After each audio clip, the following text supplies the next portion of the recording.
Cloud. All right, everyone. Shabbat Shalom, everyone. Shag Simak, last day of unleavened bread for us. Our Shabbat is coming to a close. We will be coming to the now it will be the 22nd of Abib officially tonight. So I hope everyone's been having a great feast season. Anyway, I want to get right started with this study here. First fruits. You guys that have been following us know we've done at least two of these studies in the past 2 years. So I pretty much saved the doc I have here on Google Docs, and I just renamed it to 2025. So as I did in the last study, we're going to start off with Colossians 2:16-17.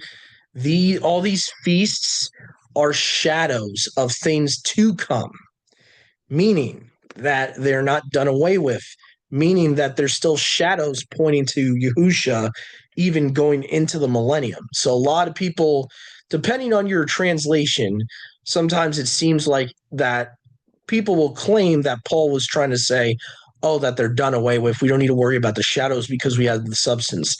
That's not what he was saying. I'll show it here. Let no one therefore judge you in, meaning in doing these things. So in would mean in the actual benefit of doing these things, not against doing these things. Okay. In eating or in drinking or in respect, meaning doing it, of a feast or a new moon or Sabbaths. So it's saying don't let anyone judge you for physically doing these things in the Torah, which are a shadow of things to come. Not came, to come, future tense. But the body of Messiah is the substance. Now, the Greek will say the body of Messiah is the substance. Okay, I would say the more accurate would be but the body of Messiah. It should actually say, like if you go to the ISR or other restored name scriptures, it will say but the body of Messiah, meaning the only ones that can judge you in doing these things is fellow believers. Paul was trying to say, don't let these Gnostics come in and, make you doubt doing what Yahuwah tells you to do, basically. Because the Gnostics, they were like anti-eating meat. They were religious vegans. They thought feasting was gluttony. You got to understand the historical background of the first century AD, like 100 AD. We're talking about roughly around like 70 to 100 AD would be the context of a lot of his letters. A lot of his letters are at the close of the Levitical priesthood time period. So they're still technically in the Levitical priesthood at this time. The destruction of the temple didn't happen until 70 AD. I think Colossians was written on 60 AD, 63. Something like that, yeah. So you still are in a Levitical priesthood context at this point. And you'll see in Paul's letters how you can see that in his letters, because he'll say, I got to go to Jerusalem for the feast. It's part of Levitical priesthood. They had to keep the feast in Jerusalem at the temple. So, and all that. So that was part of the Levitical priesthood. Even though that before the Levitical priesthood, there were certain feasts that you could keep wherever you are, like matzah, wherever you are, you eat unleavened bread. Okay. But at that time point, with the Levitical priesthood being in there was added commandments that were part of the priesthood that, Israel was to gather together in one place, on one place where Yahuwah's name is, that phrase. So that phrase always referred to the tabernacle or the temple. So, but we see here that Paul's not saying don't let anyone judge you not doing these things. He's saying don't let anyone judge you in doing these things.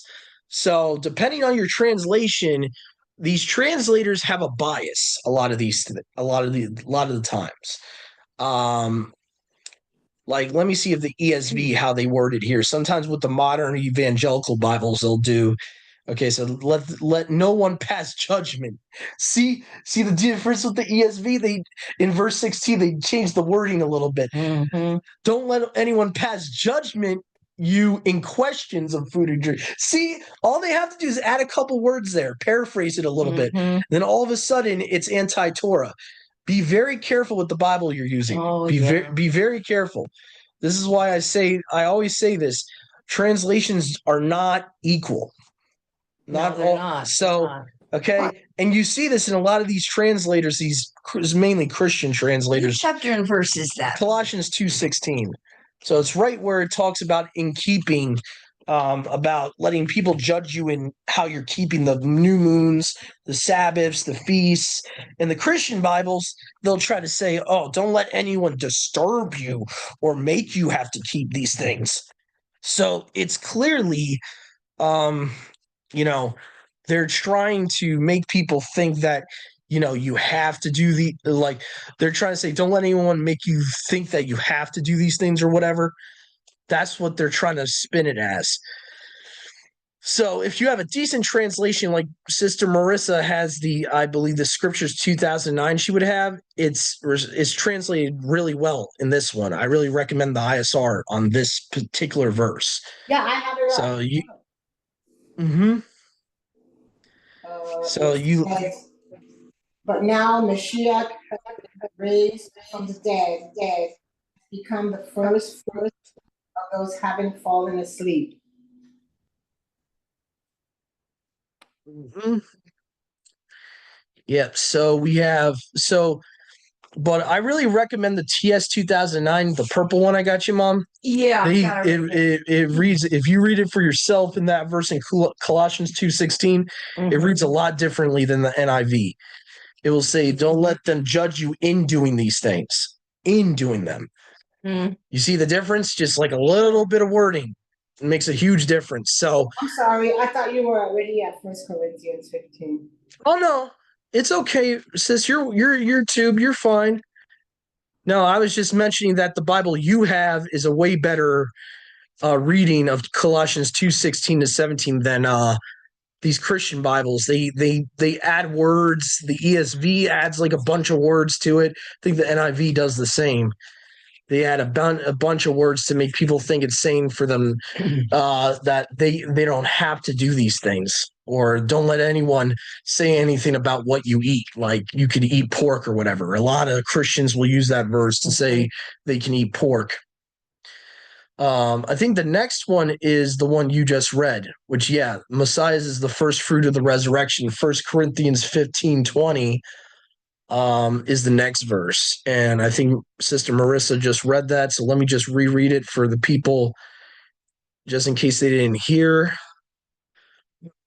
But now Messiah has been raised from the dead and has become the first fruit of those having fallen asleep. Now, just to expound on the falling asleep, is talking about those that are the dead in Messiah. Remember 1 Thessalonians 4 and all that? So those that have fallen asleep don't mean like, yes, it's physical, but it's also talking about it's physical. It's talking about those that are dead in Messiah, in Sheol, that are already dead. So you have believers since 33 AD that have died in Yahusha that are waiting to be awakened from their sleep in Sheol. And that's why he's saying that Yahusha is the first resurrection. He is the first fruit of those that are sleeping, meaning that because of his resurrection, his first fruit, we all shall become eventually first fruits to Yahuwah. Thank you, Mom. So hopefully that kind of explains that allegorical language there. Revelations 14:4, the first fruits to Yahuwah and the Lamb.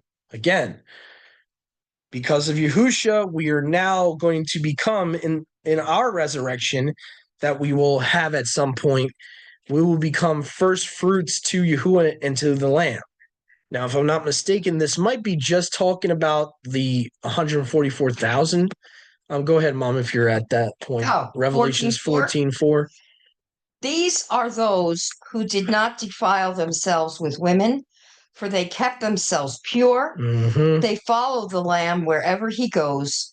They were purchased from among men and offered as first fruits to Yahuwah and the Lamb.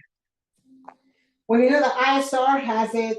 They are who were not defiled with women, for they are maidens. They are those following the Lamb wherever he leads them on. They were redeemed from among men, being first fruits to Elohim and to the Lamb. So the ISR phrases it differently. They're anti-virgin birth people. That's why.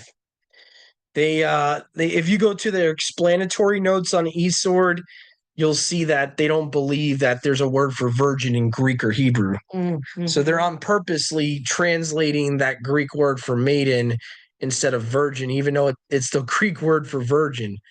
So yeah, they have their own little opinions and doctrines. A maiden is actually a marriageable young woman. So their argument that it shouldn't be virgin, they're kind of debunking themselves by calling it a maiden. A maiden in Hebrew culture would be a young woman that's eligible for marriage, which, according to Torah, by default, you have to be a virgin. So, it's kind of one and the same. A maiden, by implication, unmarried daughter, meaning she's a daughter eligible for marriage, and she's a virgin. So their reasoning, and people like this that are kind of like pro-Judaism, they tend to try to change things. Whenever it says virgin, they want to put it as maiden because they want to make it look like, a maiden could be, a young woman that could have already had sex. But the thing is, a maiden means that she's eligible for marriage. Mm-hmm. If she's been already defiled before she's married, she's not a maiden anymore. This is what we don't understand in our Greco-Roman culture. In the Hebrew culture, if a woman has sex, she's no longer a maiden. She would have already been defiled, or she would have already been married. So she can't be marriageable if she's married. That makes no sense.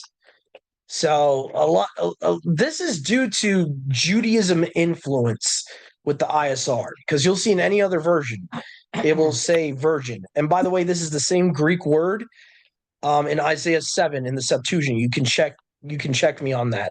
Isaiah 7, when it talks about the virgin birth, same Greek word, parthenos. Mm-hmm. Okay, so go ahead. Yeah, like a young woman, like the word maiden just means a young marriageable woman, a woman that's eligible for marriage. Yeah, I thought I was always taught from the pulpit that maiden and virgin were one, the same, right? And it's not. Yeah. Yeah. Like, so there's this doctrine in Judaism, sis. If you look it up on Google yourself, when the Septuagint stopped being used by the Pharisees and all them, they started changing the reading on Isaiah 7 to young woman. Mm-hmm. So the idea, I guess, in Judaism is that a maiden, it doesn't have to be a virgin, or that a maiden just means young woman. So I guess, their Judaism's interpretation wouldn't believe what we believe. They would believe that a young woman's just a young woman. And so hence why, and I think I even shared this in the group last night. This was a quote by Justin Martyr. I'm not promoting the church fathers or anything, but I do find it interesting that in their day, they accused the rabbis of their day of trying to change the scriptures. So I'll just try to pull this up here really quick. This is from Justin Martyr, who was I think he was, how far does he go back? The 2nd century, 1st century? Who's that? I'm sorry? Justin Martyr. Oh, I don't know. I know he's one of the Circe fathers. Let me see here, right here. Okay, so right here it says here, okay, that's something else. Where is it? Here we go. In the 2nd century AD, hundreds of years before the time of the Masoretes, Justin Martyr investigated a number of Old Testament texts in various Jewish synagogues. He ultimately concluded that the Yahudim who had rejected Messiah had also rejected the Septuagint and were now tampering with the Hebrew scriptures. themselves. So this would be like 300 AD about. But I am far from, and this is Justin Martyr here, writing about dialogue with Trypho, a Judean. So this is Justin Martyr from 150 AD. Talking about how rabbis, even at that time, were trying to mess with the scriptures. But I am far from putting reliance in your teachers who refuse to admit the interpretation by the 70, Septuagint, 70 scribes, right, who were with Ptolemy Philadelphus, and they attempt to frame another view of Isaiah 7. And I will you to observe that they have altogether taken away many scriptures from the Septuagint. So they're talking about the Apocrypha, Bel and the Dragon and all that, how these rabbis were like anti-Apocrypha in general. They removed the books. Translations affected by those 70 elders who were with Ptolemy, by which this very man who was impaled is proved to have been set forth expressly as Alua and man. So again, Justin Martyr believed that Yahusha is Yahuwah in the flesh, okay? And as being crucified and as dying. So what he's trying to say is they changed the reading to deny Yahusha. So this whole idea that, maiden doesn't mean virgin and all that, this whole idea that the ISR puts forth, whether they realize that, they are taking an interpretation of the word maiden from anti-Yahusha rabbis. Whether the ISR people know that or not, the idea that you change Isaiah 7 to say maiden instead of virgin, that comes from those anti-Yahusha rabbis. And that's why the Masoretic has it saying young woman or maiden, because originally it said specifically virgin. This Greek word parthenos literally means virgin. And you can go to the Septuagint in Isaiah 7:14, I believe it is, and it will have the same exact word. So the reason they would want to change it to young woman or maiden, in their mind, not saying they're correct, but in their mind, it brings ambiguity to the text. It makes it generalized. Yeah. So that you don't have to accept that as a virgin. See what I'm saying? Right. So that's what they're doing here. And the Masoretes would use these corrupted copies from the first century for the Masoretic text, by the way. Okay. So that was their source. These corrupted copies that eventually were made when they stopped using the Septuagint in the first or second century. So right here. So you'll see here what I'm talking about. Isaiah 7:14, virgin, parthenos, G3933. So it literally means virgin. Now mine says virgin, but I haven't. That's the NIV, because the NIV is a Christian Bible and they understand the virgin birth. But the ISR people, Mom, are like Messianic Jewish. I see. They are holding a Jewish interpretation of the word virgin. They even say in their own commentary, I think the explanatory notes, that they don't believe there's a Greek or Hebrew word ever for virgin. So they don't believe in a virgin birth, the ISR people. That's why I tend to, I don't mind using the ISR, but when it comes to certain things on doctrine, I have to ignore it, because they are taking from Judaism. Okay. So anyway, but again, Justin Martyr, that was his own quote that I read earlier from a early Catholic Church father talking about rabbis in his day in 150 AD, what they were doing. So mind you, the Masoretic text didn't come out for another 800 years. So they're already using corrupted copies. They would have whatever Hebrew copies came out about in 200 AD would be what the Masoretes used. And the Septuagint was rejected because people were coming to Messiah. Outright, that was the initial reason. And the rabbis in his time themselves would admit that. They were on purpose never using the Septuagint in their synagogues anymore.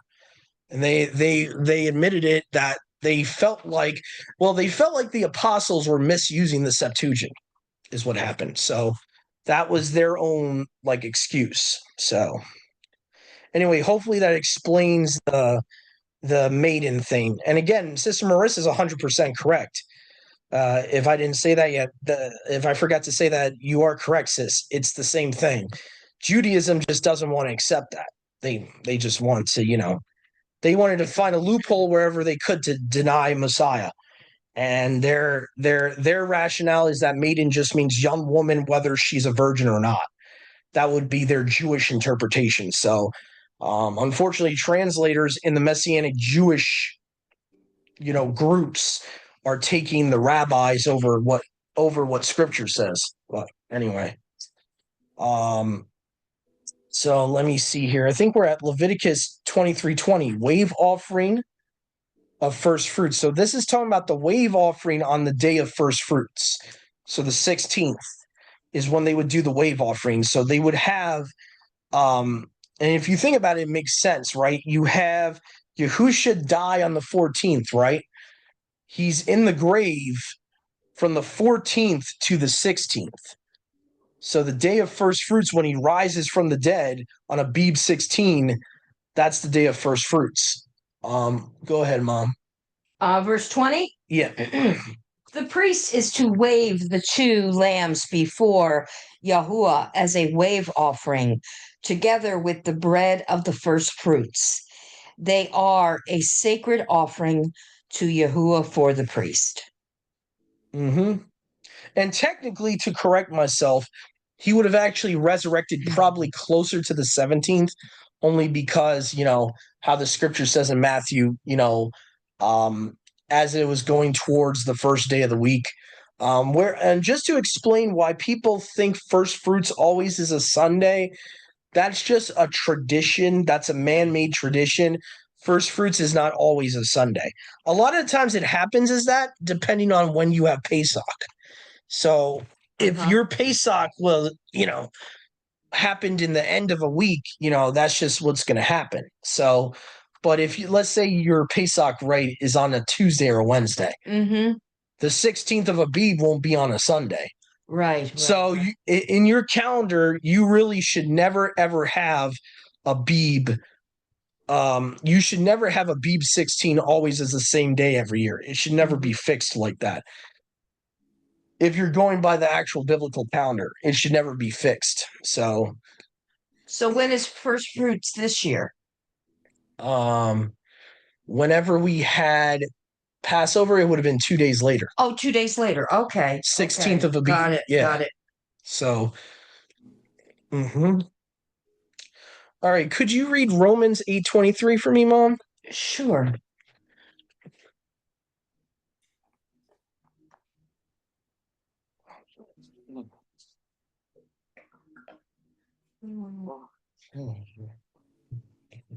Oh, I'll be back real quick, guys. Oh. Not only so, but we ourselves who have the first fruits of the Spirit groan inwardly as we wait eagerly for our adoption as sons, the redemption of our bodies. Just the one verse, right? Yeah. Okay. So that was what, Romans 8. What you just read? 20. 8:20? Yeah. Let me just make sure that was the right one. 8:20. 8:23. Oh, 23. Yeah, it's okay. All right, then. Let me get to that one. All right. Yeah, I think I misquoted. That's what happened. Okay. Not only so, but we ourselves who have the first fruits of the Spirit. Yeah, I did read that. And we're grown inwardly as we wait eagerly for our adoption as sons, the redemption of our bodies. Yeah, that is what I read. Okay, sorry. Yeah, My so mistake. first fruits of the Spirit.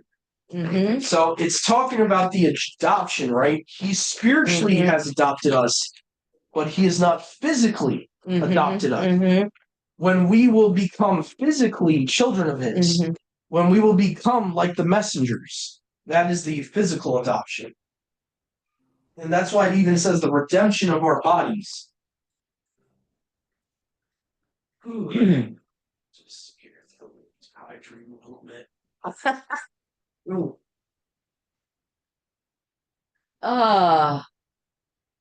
Okay, here. see where we at.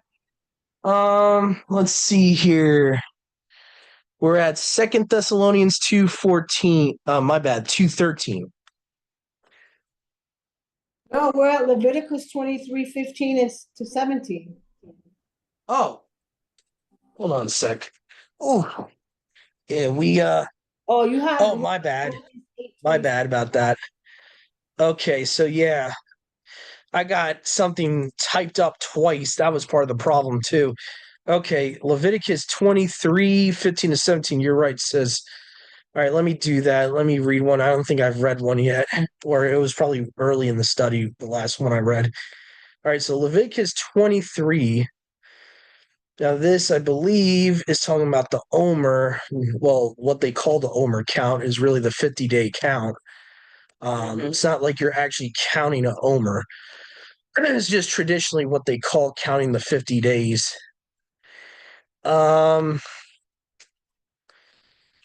See here. And you shall number to yourselves the day after the Sabbath. This is always Excuse me. This yes. is what always confuses people. Point of Which contention. Sabbath? Yeah, Which Sabbath? Yeah. The weekly Sabbath of unleavened bread or the high Sabbath of the 15th. This has been in contention since the days of Messiah. And I'll explain after I read here. So, which you shall offer the sheaf of the heave offering 7 full weeks. So whatever Sabbath that you're doing the day after of. So basically, this is why a lot of people do this whole thing on a Sunday, because they think it's talking about the weekly Sabbath after Passover. So, like tomorrow, some people would start the Sadducean people would have been starting like their count tomorrow because they're waiting until after the weekly Sabbath. We, on the other hand, our group, we do the 16th.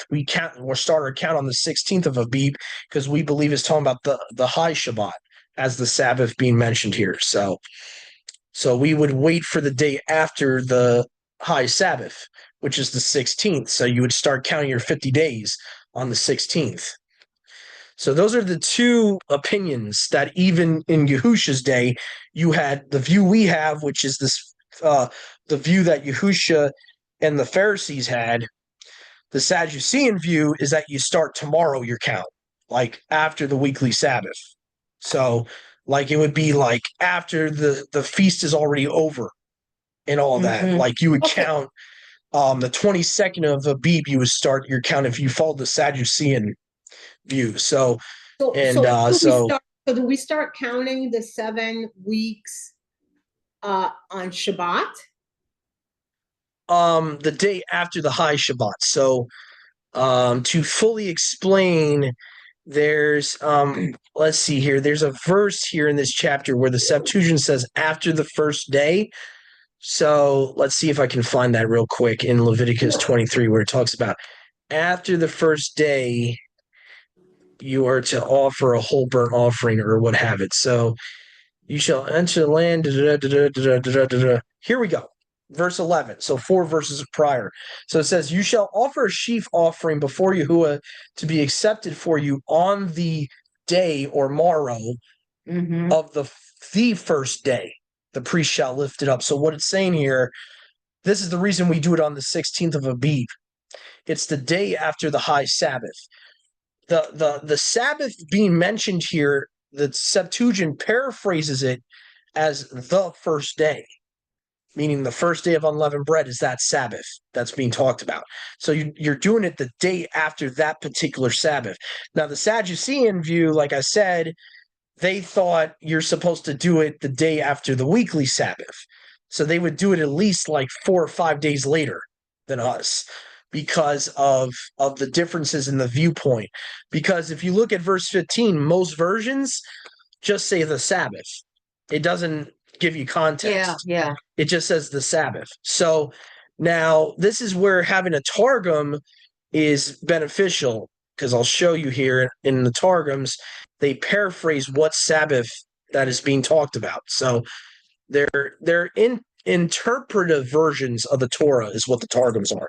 They're interpretive paraphrases. So let me see if I can find it real quick. Leviticus 23:15 we'll first go to the Targum Onkelos, because that is one that practically has zero rabbinical commentary. It's like a word for word.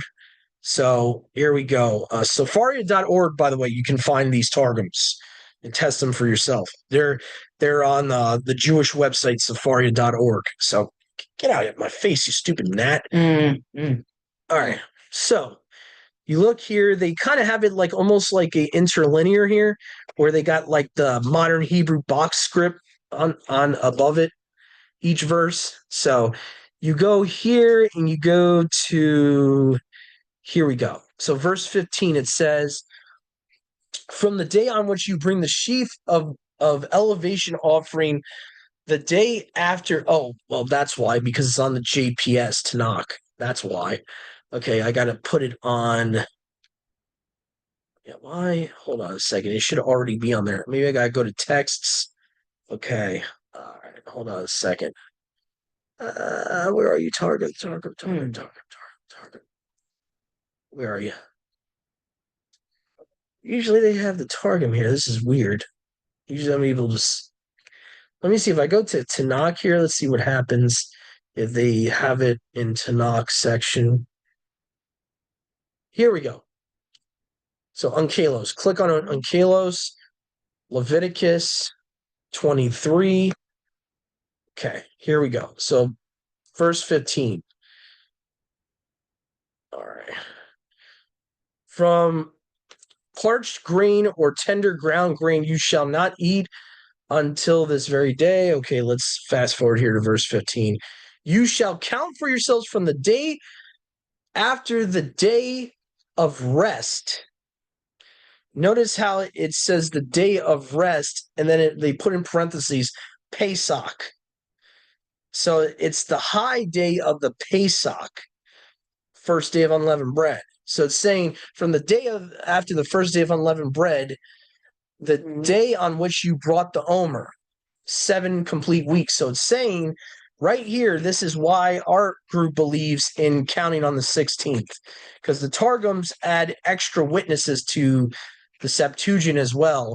And let me just see if they actually have it too in verse 11. They might have this mentioned in verse 11 as well.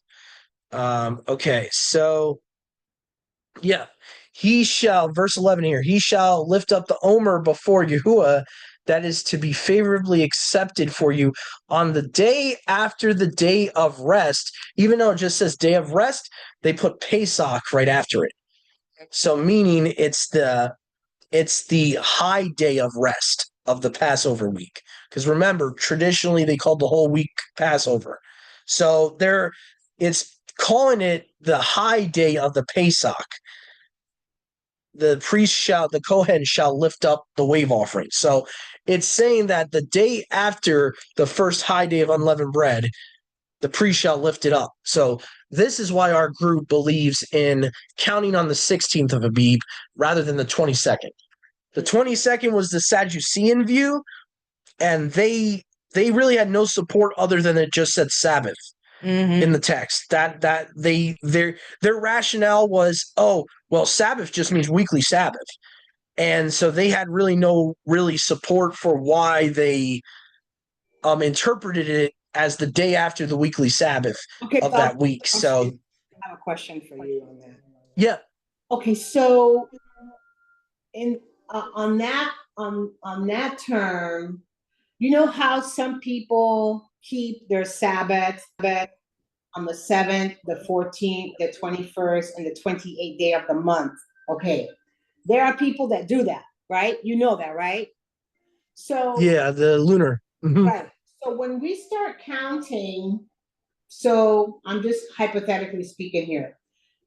So let's say we start counting the 7 Shabbats starting tomorrow at sundown, right? Because we have to wait from tonight to tomorrow to start counting the 7 Shabbats, correct?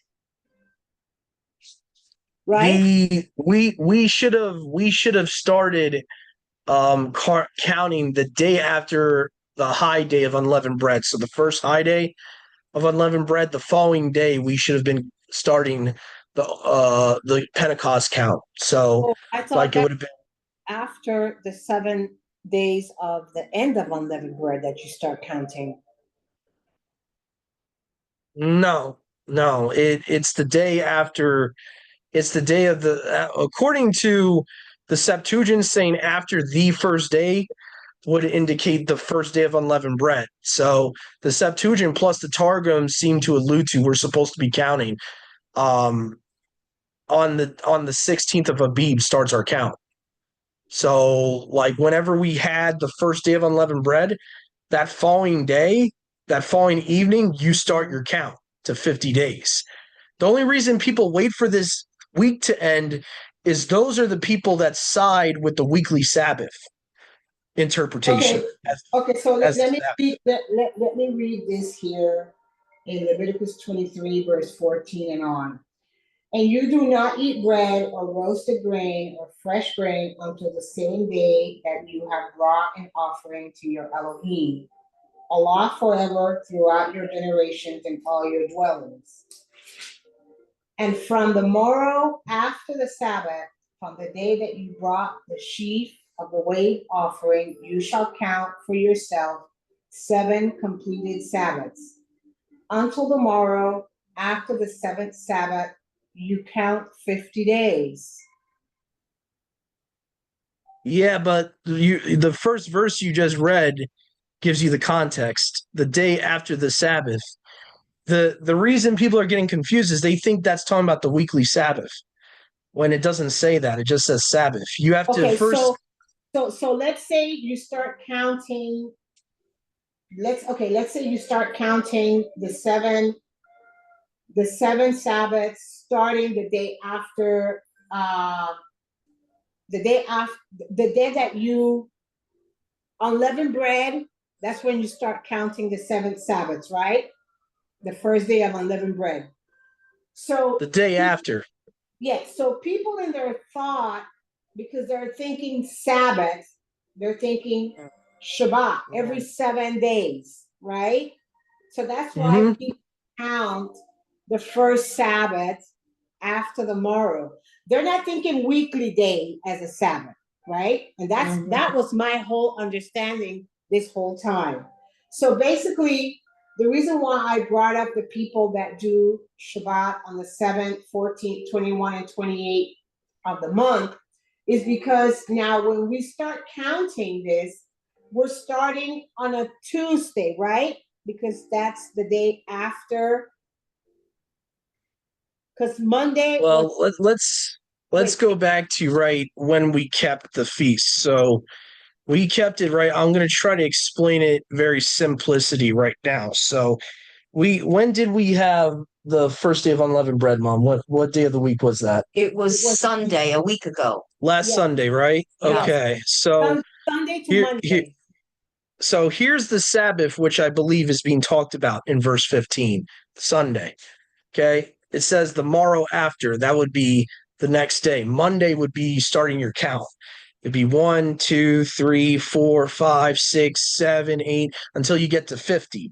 So the thing is, it says 7 full weeks. It does not say 7 Sabbaths in verse 15. It says 7 full weeks. The context is Pentecost, right? Pentecost is Greek for 50. You're supposed to be counting 50 days, right? In verse 15, it says 7 completed Sabbaths. It says weeks. Verse 15, weeks. In the ISR, it says 7 completed Sabbaths. Yeah, because in the Greek and in the Hebrew, Sabbath and week can be the same word, depending on the context. I'll show you what I'm talking about here on the shared screen. So you go to 50 days. Notice how it says 50 days in the Septuagint here. So it says, until the next day of the last period of 7, you shall count 50 days. So the actual word here is period of 7. So a period of 7 is a week, not a Sabbath. A Sabbath is 1 day. So this is where people, I think, are getting confused with the way certain translations translate it. It's supposed to be days because you're counting. It's supposed to be weeks because you're counting 50 days. In the same verse, it says 50 days. So June like if you're just June the 2nd would be actually 50 days, and that's a Monday. Yeah. Like it would be, so let's say I counted, like just say we started counting from that Monday on the 16th of Abib. We counted 50 days. We would get to, I believe I did it the other day. It was June 3rd, was 50 days later from that point. So Oh, so if June we, 3rd? yeah, June 3rd, like if you count sunset to sunset 50 days after Okay, the 14th, yes. you get June 3rd. So that's what I believe it's saying here, because even in the King James here, it has number, you shall, after the seventh Sabbath, you shall number 50 days, you shall offer a new grain offering until Yahuwah. So it's 50 days you're counting.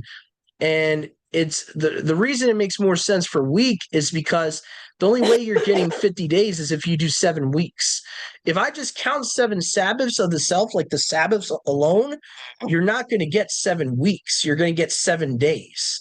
So like I'll show you what I'm talking about on a calendar, right? So the reason I disagree with the ISR's rendering with that word is because let's say we're on the Sabbath today, right? 1 Sabbath, 2 Sabbath, 3, 4, 5, 6, 7, that's only 7 days. If you're literally interpreting the phrase counting 7 Sabbaths as literally counting 7 Sabbaths, that's only a week. That's if you're counting every day within that week, it's not just a Sabbath. So what I'm saying is, like, you count, right, 7 full weeks, that's 49 days. You have to count all of those days as part of your count. So to count 7 Sabbaths, you wouldn't get to 50 days, if that makes any sense. If you're counting the Sabbath of itself and taking that to extreme literal, that you're just counting the Sabbaths alone and not the week, like you were saying, you wouldn't get 49 or 50 days. So it would actually contradict the verse for it to read as 7 Sabbaths. It would make no sense. So I think what happened is they took a word that can mean Sabbath or week, and they just automatically assumed, the ISR people automatically assumed it should be Sabbath. Like, because even with the way they have it worded here, I can kind of see what they're trying to do here. So it's saying until the day after the 7th Sabbath. So what it's trying to say is the day after that 7th week, that 7th Sabbath on that week is that you have to count an extra day. So it's basically in a better wording, in a more like modern English wording, they should have worded it as, okay, after the Amaro, after the 7th week, because 7 times 7, 49, 7 weeks, okay, you count 50 days. Then you shall bring a new grain offering. See what I'm saying? Because they're using that word Sabbath there is kind of out of place, because it's talking about 7 weeks in context, the whole verse. So it's that's the only mistake sometimes these people make when they're trying to, like, I'll even show you here, even in the Hebrew, sometimes it can mean week or week's worth of Sabbaths. Shabbath. Shabbaths can sometimes mean, I forget which Hebrew word, one of them means like weeks of Sabbaths. And so that's where it gets confusing, because in the English, we just see Sabbath, like you were saying. And so you're thinking that it's just telling you to count 7 Sabbaths. If you count 7 Sabbaths of themselves, that's a week, right? Mm-hmm. You know what I'm saying, Mom? Like, say you do 1 Sabbath, 2 Sabbath, 3, that's 1 week.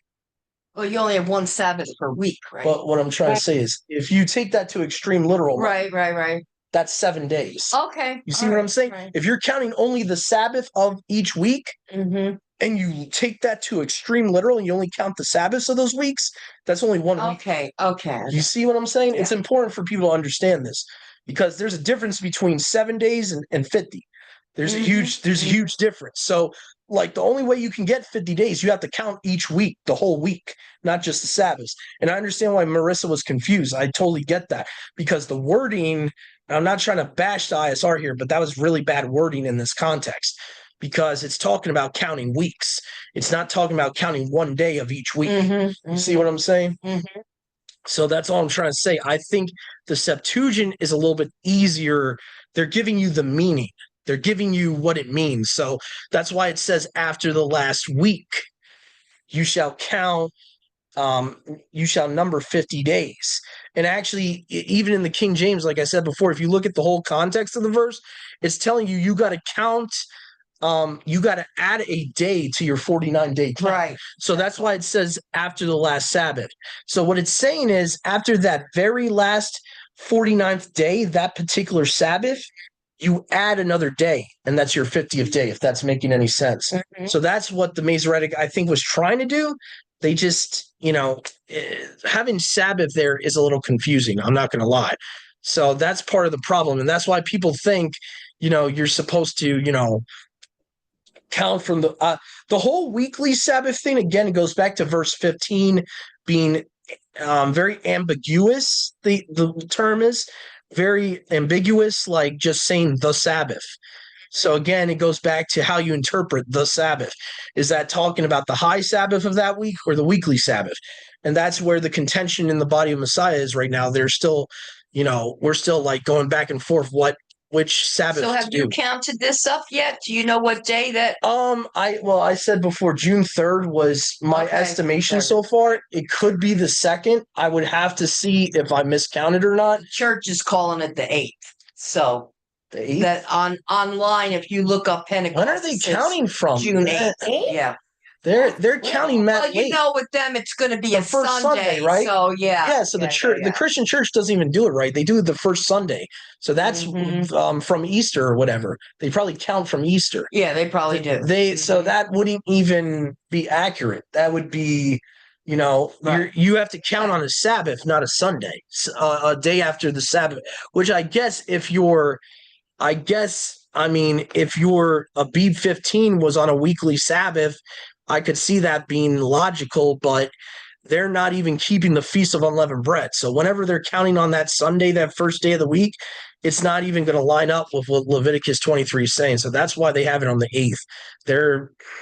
They're doing whatever. But I think Judaism even has it close to the 3rd this year. Let me see here. When is Pentecost 2025? I just want to see when they got it on the 8th. Oh, you know why? They're counting from the weekly Sabbath.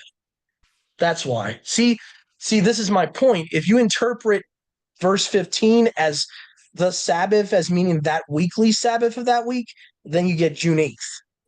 So it all depends on what Sabbath they're interpreting it as. Yeah, that's what I've been taught.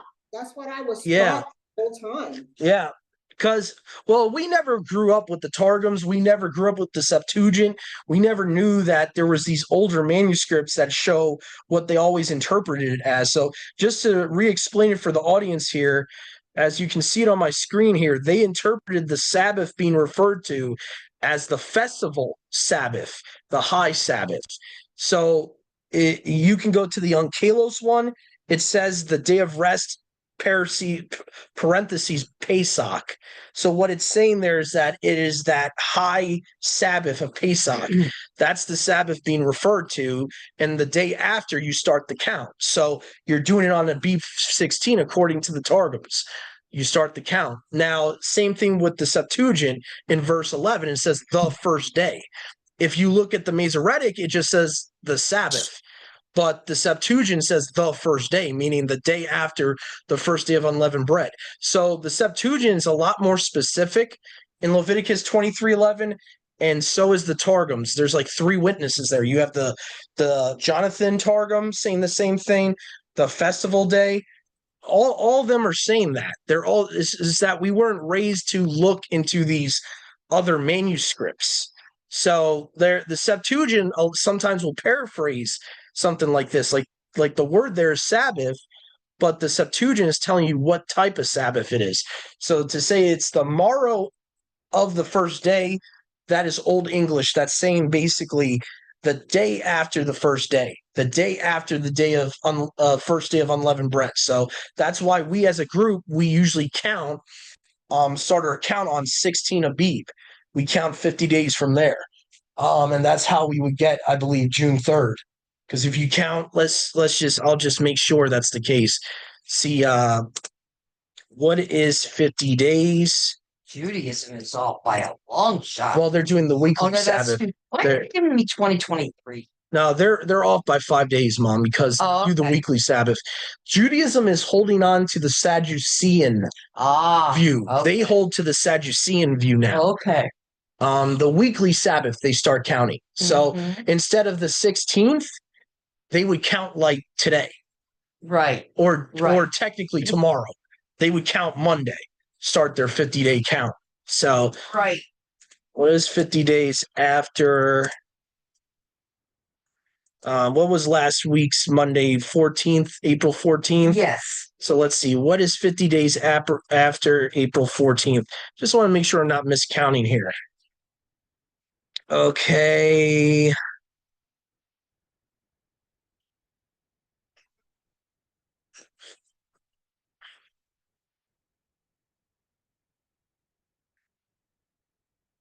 Well, not 2024. They had the year wrong, but they had the day right. So according to even a calculator online, you do 50 days from last Monday, you get June 3rd. So that seems to be the consensus. That would be our Shavuot for this fellowship, would be June 3rd. So they're basically, this is the difference, guys. If you have brothers and sisters that do the weekly Shabbat, as they interpret that in verse 15 as the weekly Shabbat, they would not even start their Pentecost count until tomorrow. That's what we've been taught to do. But that's the Sadducean view. There's a lot of reasons I don't agree with the Sadducees on that. Number one, like I said, the Targums don't agree with them on that. The Septuagint would seem to not agree with them on that, saying the first day after the first day of unleavened bread in context. So obviously, the majority of the manuscripts we have to use show that they, back then, in the days of the Septuagint even, they were starting their count on Abib 16 instead of Abib 22 or whatever. So that's the major issue. When you start literally, you start your count 5 days later, you're going to be 5 days later than other people. So but a lot of people in this Hebraic roots movement are just trusting Judaism. We've been just blindly trusting Judaism, which by extension, Judaism today goes by Sadducean things. So we're blindly trusting the Sadducees that had a very weird calendar to begin with. Another reason, just FYI, historically, why I don't trust the Sadducees for the calendar, their calendar is what now a lot of people are promoting today as the solar only calendar. Like basically Zadokites are Sadducees. So hence why I don't trust them for things of the calendar.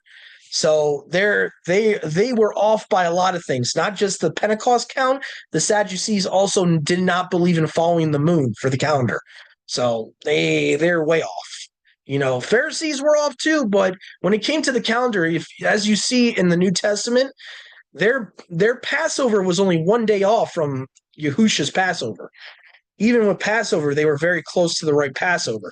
So the Pharisees had a much more scriptural based calendar than the Sadducees. So the Pharisees were a little bit more on point, but it's not like they were perfect either. But I'm just saying. So but there's been a debate even back in Messiah's day between the Pharisees and the Sadducees, and when they're supposed to have Pentecost and all that. That was a major debate in the first century.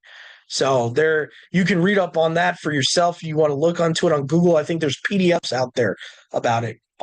But anyway, as I said, Leviticus 23:11 in the Septuagint says the day after the first day. So that lets you know the context there. So let's see here. So 2 Thessalonians 2:13, predestined believers to be metaphorically first fruits. No. I'm not good. No.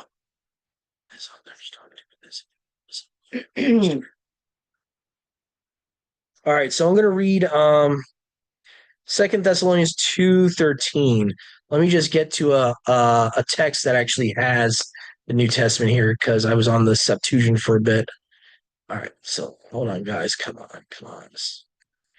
All right, 2 Thessalonians 2:13. At all times, we're obligated to thank Alua for you, brothers who are loved by the Master, because Alua chose you to be the first fruits. And what's interesting here is you go to more authoritative New Testament manuscripts will not just say chose you. It will say chose you from the beginning. Mm-hmm. Which, Yes. those that don't want to believe in predestination, I don't know what you do with this.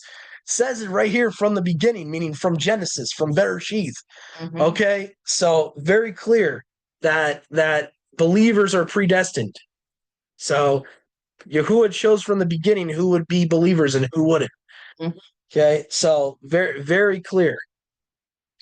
But what's interesting here, it says from the beginning for first fruits. Yeah. So Yahuwah, like, he foresaw everything. No. Mm-hmm.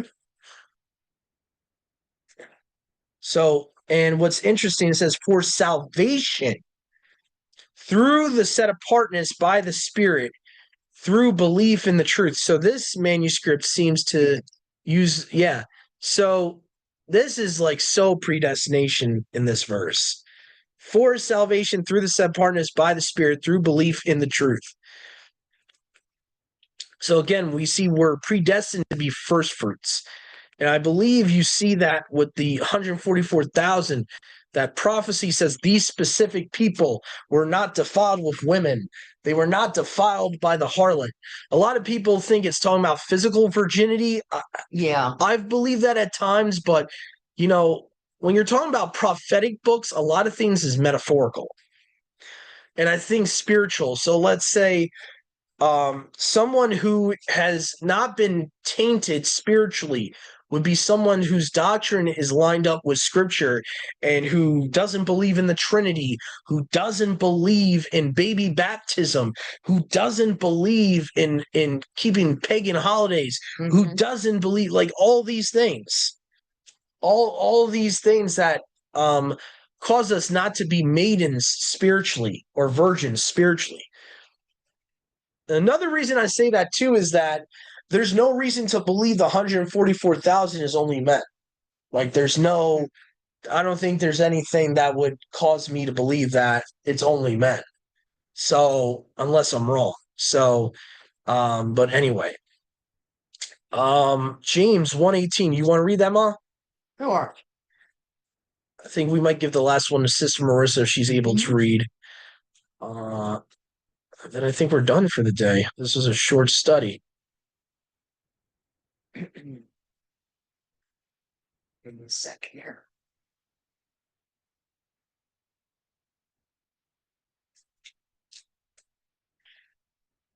This is a little too paraphrased. I need a different version. Little too paraphrased. James, what, honey? James 1:18. Okay.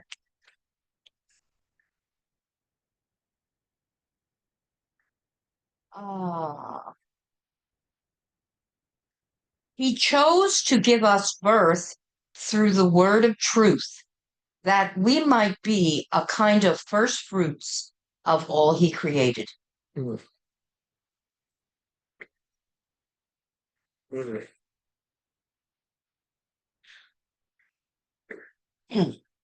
And again, this is again election predestination here.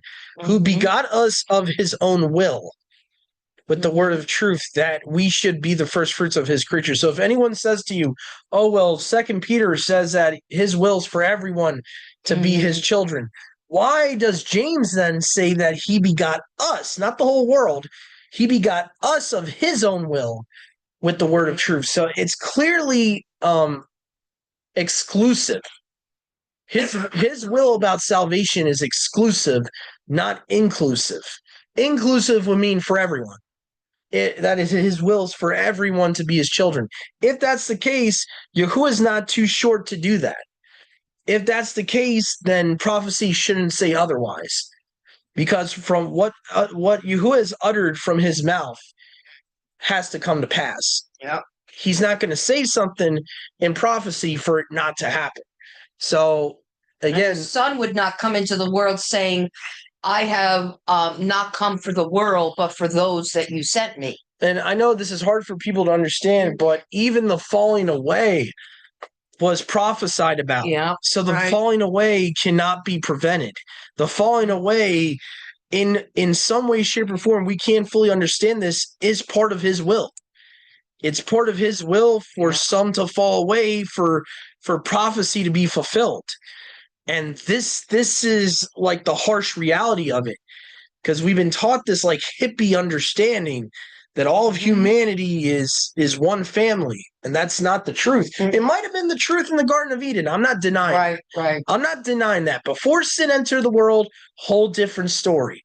But the moment you had two seeds on the earth, you have to throw that idea away, because as soon as Adam and Kua, let Satan, deceive them, and they ate of the fruit of the knowledge of good and evil, the moment that happened, now Satan has a seed, even spiritually. Now he has, now there's going to be children of Satan at the end. There will be tares. That's in prophecy. So the idea that we're all one big family and we're all Yahuwah's children just because Yahuwah created everyone, that's not biblical. It's not biblical. Yahuwah could have created something, but his creature might not obey him and might not do his will and might be, adverse to him. Just because he created something doesn't make it adopted by him. See, this is the way I like to explain it for people, is we're all his creations. All that Yahuwah created is his creations. But when sin entered the world, it made this world fallen. Yeah. That's right. Fallen from his original will, meaning that the world itself became fallen, and every person is born into the world. They are born into sin. There's a reason we need to be adopted by Yahuwah, because naturally we're children of the flesh. Naturally, and I'm not trying to say a child is a sinner. That's not what I'm saying. I'm saying that naturally we're born as part of the world. Naturally, we're born into this fallen world. And Yahuwah draws us out, who he's elected. He draws out and becomes a child of his. Right. Gets adopted into his family. Right. So this is what people don't understand, is that he has one family, Israel. If you are not grafted in, you are not part of his family, and you're not a child of his. There's a reason why Paul says that the adoption belongs to Israel, that we have to be adopted, the spirit of adoption. All of that is important. All that's part of the Besorah. So hopefully people understand what I'm trying to relay to you, because that's a big part of the message of the Bible, is about we need to be adopted. We are born into a sinful world. We are born into sinful bodies. And only Yahuwah, by his power, by what he did as Yahusha on the stake, only by what he did can we be adopted. So that's the context. Anyway, let's see here. We got Numbers 28:26, the day of new grain. You know what? Just for time constraints, since I already got my e-sword up, I might as well finish this off here. So a lot of this is another difference in the Masoretic that people get confused by, because it calls it the day of first fruits, which I don't like. So it confuses people about the calendar, because it's called the day of first fruits. In the Septuagint, it's called the day of new grain. So it's not being called the Feast of First Fruits or whatever, or the Day of First Fruits. Okay, so this is actually talking about the Feast of Weeks right here in context. So Numbers 28:26, and on the day of the new grain or new corn, when you shall offer a new sacrifice at the festival of weeks to Yahuwah, there shall be to you a set apart gathering. You shall do no servile work. So in your version, Mom, it calls it the day of first fruits, right? Yeah. Which is a problem, because when is first fruits? It's the 16th of Abib. How is it going to be at Pentecost? Yeah. I don't know what Yeah. I don't know if the Masoretes were changing rabbinically changing their calendar at some point, because the Hebrew Masoretic calls it the day of first fruits. Mm-hmm. So from the outside looking in, a new reader that doesn't know the scriptures, very they're like, confusing. what? Yeah. What are you talking about? First fruits is the day he resurrects. It's the day after it's the day after the first day of unleavened bread. Why would it be during Pentecost? That makes no sense. So this is like a big, big, big problem with the Masoretic text. By putting the phrase first fruits there rather than new grain, which again, new grain is not the same word as first fruits in the Hebrew either. New grain would be a beep. Okay. Mm-hmm. So I don't know. It seems like it got changed at some point. That they changed the text at some point, because it shouldn't be saying that. Now, let me see what the Vulgate says. I'm just curious what the Vulgate would say here, if it says anything different, or if the Samaritan Pentateuch says first fruits as well. Here we go. Yeah. It seems like the Septuagint's the only one that says the day of new grain, which makes more sense because it's saying that this is the day that you bring that new grain offering, that Omer. So the context is there in the Septuagint, but in most of these other versions, it's not. Yeah. Again, the only way I can explain it to someone using the Masoretic is that maybe the reason they traditionally called that day as well first fruits is because that's when you're supposed to offer the offering at Pentecost, the first fruits offering. But is it talking about the same day as first fruits as when Messiah rose from the dead? We should know for a fact it's not. No. It's not. So I just want to make that emphatically. No, this is not calling it the Feast of First Fruits, or it's not calling it the Day of First Fruits. And further on, the Bible never calls the Day of First Fruits a separate feast. Never. I've seen that in the Messianic circles. Nowhere does Torah ever say that. The Day of First Fruits, known as the 16th of Abib, is part of the Feast of Unleavened Bread. It's never a separate feast. So it's never, they don't even call it a festival or a Moedim. It's part of a Moedim already. So just to explain that to you guys, so you guys don't get confused with the Masoretic differences there. So hopefully this was a baraka to you guys, and hopefully this is edifying to you guys. And I guess Yahuwah willing, see you guys next time. Shabbat Shalom. Enjoy the rest of Yahuwah's Shabbat. Yahushua